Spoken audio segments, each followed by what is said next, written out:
Hello friends, today I'm very excited to share this video interview with you that I had with a friend of mine who is serving God in Cambodia. A few years ago, she came to India for a few days of conference, so I got a hold of her and sat her down because I had some pertinent questions that I needed to ask her, such as, what is it that motivated her to leave the comfort of her home, her friends, and everything that she knows to go to a foreign country and serve God? What are some of the life lessons that she has gleaned over the years?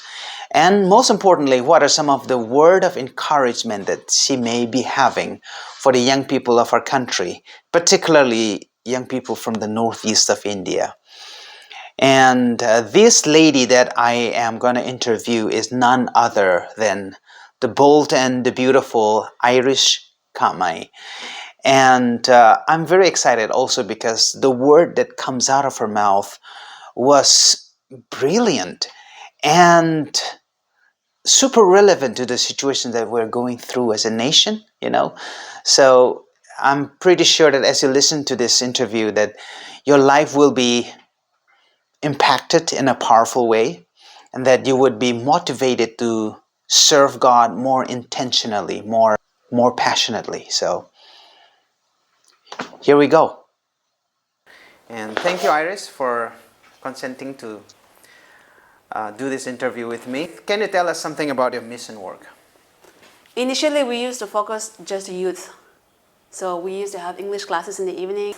But as time goes by, we realized that there are many opportunities. So we started children ministry, and then we started the kindergarten, international school, and we are reaching out to elderly groups also. And so we do many varieties, and sports as well. Cambodian people love sports. They're willing to travel 36 kilometers in a day just to play one match. So that much committed they are. They're willing to give up their tiffin box money to play football. So they love soccer. Yeah. So these are some of the things that we do in Cambodia. Yeah. Sounds like you guys are having fun. I would say not always. COVID was bad, but there has been a breakthrough after that. Wow. We have these skillful people God sent, not just people who love Jesus, but they also had this set of skills that we really need. Very skillful, very committed. So it has been, though we're not that many in number, 9 plus with about 15, including volunteer staff, but the amount of work, the output, I would say, is about 20 people because of the commitment and the skills that they have. So, wonderful team that God has sent. Yeah. Fantastic. Okay, before we get into some of the challenges, we would like to know what inspired you in the first place to join the missions. So, firstly, it's the lost soul. To some people, this might sound very cliche, but I did have a vision actually of the lost soul, I would say. There was once a missions conference in 2003, and there I saw the vision of these Buddhist monks. Send me to the nations. Yeah, wearing those, the Buddhist things. And I saw them crossing the bridge, one after another. The line, the queue goes on. And I have this impression from God that these are the people stepping into eternity without knowing God. So that really stirred up my heart. And why can't I go there? Why can't I just go and tell them that this is not the way, this is the way, So, and also, yes, people like Hong Jin, and also Jim Steyer. These people are some of the people that really has inspired me to join the mission. Wow, great. Yeah, good memories when we were young, yes. Fired up. Yeah, you led many worship sessions there. Yeah. The conference. Yeah. Okay, so you heed the call of the Lord, and I could hear that you had good times as well as we follow the Lord. It's not like boring or too dangerous all the time, right? Yeah. But we would also like to hear what are some of your greatest challenge, most difficult experience. Most difficult, okay. Yeah. Out of many, I would say the loss of our first daughter, first baby girl. That would be one of the hardest time, I would say. I think that's because we were new in foreign country. That was our first year. And away from home, away from the people that we know. So we were barely making friends, first year. And I think we were there just for about 9 or 10 months. And we had a baby. She did live for 26 hours. And first time burying someone. first time. So that was really hard time. But it's amazing when I look back how God took us through that time. And then the resilience of the human spirit, I'm amazed at that as well. So yeah, we see God. God, in good time, we do experience God as someone who is really amazing, good. But in a really hard time, the experience of God as a comforter is really on another level. So it was really hard. Still then, we did experience God as a comforter, as a father, in a level that we would have never known. So, it did happen too. That was one of the hardest times. Love it. So you have your ups and your downs. Now looking back, all right? How old were you when you heard from the Lord? 2003. I think I was about 21. Yeah, right? 21 or 22, yeah, about that. So looking back to that young girl of 21, right? What word of advice would you give her? This is a very interesting question. Because this was something that, this is something I have been speaking to our staff, the younger ones that have been joining us, and also realizing and understanding over and over again. This is something I would have spoken to myself. The Lord has called you, give your 100%. Because even after knowing that God has called me for another 5 years or so, I think there has always been this, back and forth kind of in my mind. I'm there in the mission field, but am I really supposed to be doing this one? I can do this one, I can do that one, I can earn, There were so many things in my mind as well. So if I am to go back to that time, I will give it 100%, inside, outside, everything. Yes, this is what God has called me to, because if my mind had been like that, I would have actually equipped myself even more earlier and even more if I have really decided, yes, this is it. But I was a little bit double-minded for at least another 5 years or so. So, don't be like that. Give your all. Even Bible says what? Time is very less. Time is very less. Give your all. Yeah, this is what I've spoken to myself. Okay. That is what you would speak to yourself. Yes. Now, is there any word of challenge that you would like to give to the young people of Northeast India? Northeast Indians, packed with talents. Packed with talents, literally, and so gifted in so many ways. And we can survive anywhere, right? We're so good at surviving anywhere. We eat all kinds of food, whatever is cold, hot. We survive so well, and we adjust to the situation so well. And so I really would challenge them. God can really use them for many things. And I don't want them also to say, I'm young, I'm young. There's this tendency always, right? You're still young. No, 14, 15 years, step out if the Lord is calling you. Wow. Yeah, man. Okay, shifting gear a little bit. Now that we're talking to the young people of the Northeast, and we know what is going on in the Northeast, particularly Manipur right now. Can you tell us some of your experiences of communal unrest in the Northeast while you were young? Yes. Because now that I'm more than 40 years old, but most of my life I've been living out of Manipur. But in the early 90s, when there was a Kukinaga war, that was one of the very hard time. There was one very serious time, I forgot which year, 93 or 94, somewhere, there was one very serious time. And curfew was always there in the village, very early, once the sun set, curfew. And so one time there was this guy who was on his way home, coming up from the market, crossing my home.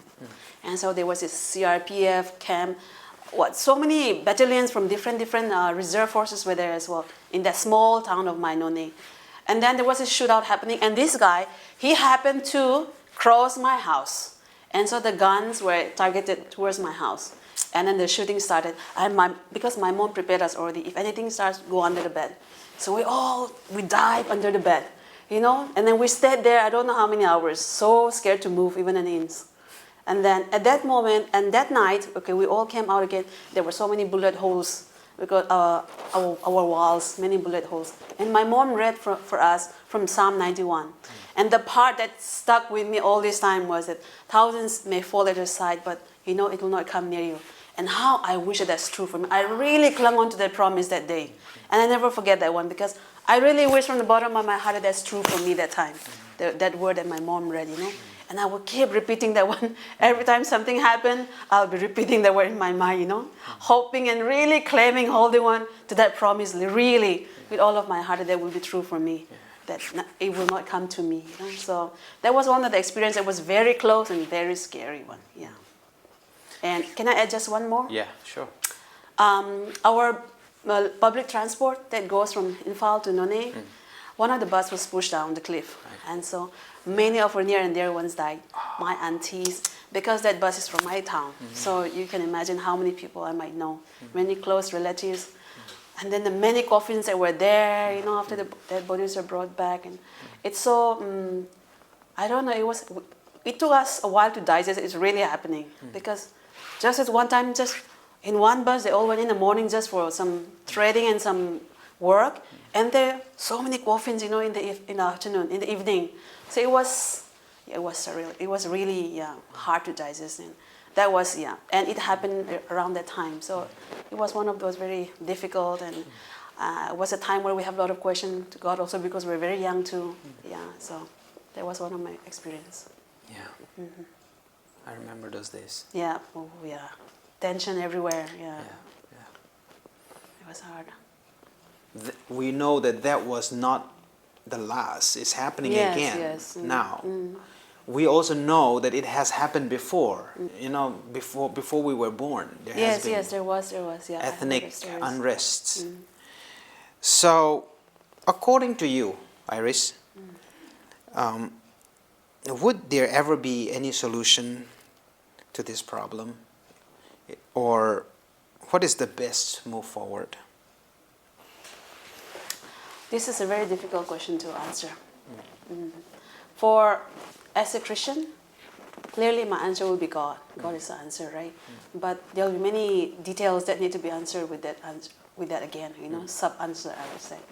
And this is because if you look back into the history, not just about Christian, any country for that matter, when war happened, reconciliation is a must. And when do we need reconciliation? Reconciliation is needed only when it's very hard, right? Reconciliation never comes easy. So sometimes when we say reconciliation is the answer, people say, how can we reconcile? We've been fighting for years and ages, centuries, right? But then reconciliation is needed because of that one. You see, look at all the wars that happen in the world history. There's a need for reconciliation because it's hard, it's difficult, that's why reconciliation is needed. And so the reconciliation truly should come from the heart, forgiveness. And then even though it's hard, because we have to make a choice. Yes, it's hard, but if we keep on going this one, many more is going to come. This will never end. So there should come a generation or a leader where somebody who can really stand up and say, yes, it's hard. Yes, we don't want to forgive. It's difficult to forgive, yet we choose to forgive. Wow. We choose to reconcile. And that kind of leader needs to come up. Yeah. So this is what I think. Yeah. And God needs to work in our hearts for that. Yeah. It's difficult. Yes. Finally, thank you for sharing your insights, and it's very heartwarming, to listen to you. And we're really challenged by the simple things that you do. It may seem simple to you, but for us, looking outside in, it's a big thing. It's amazing, and we all want to be like you. If there are people who wants to partner with you, what can they do? Is there any way we can reach out to you? Is there anything that people could do in order to partner with you? Yes, there are so many ways that people can partner with us. So many ways. Firstly, you yourself can come. You can come. There you go. Yeah.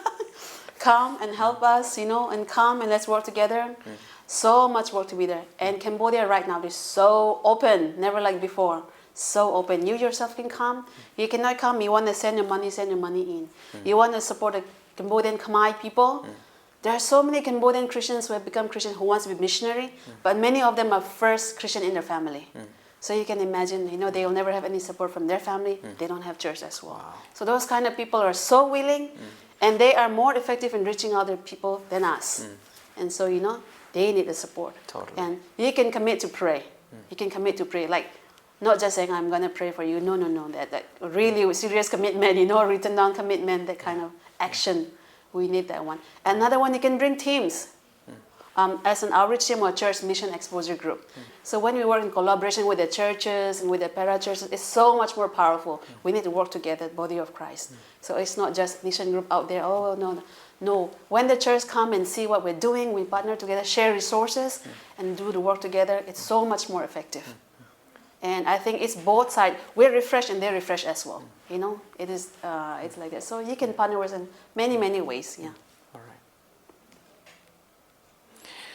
Wow, thank you, Iris. Thank you You're for welcome. agreeing to sit down this brief but very meaningful interview time.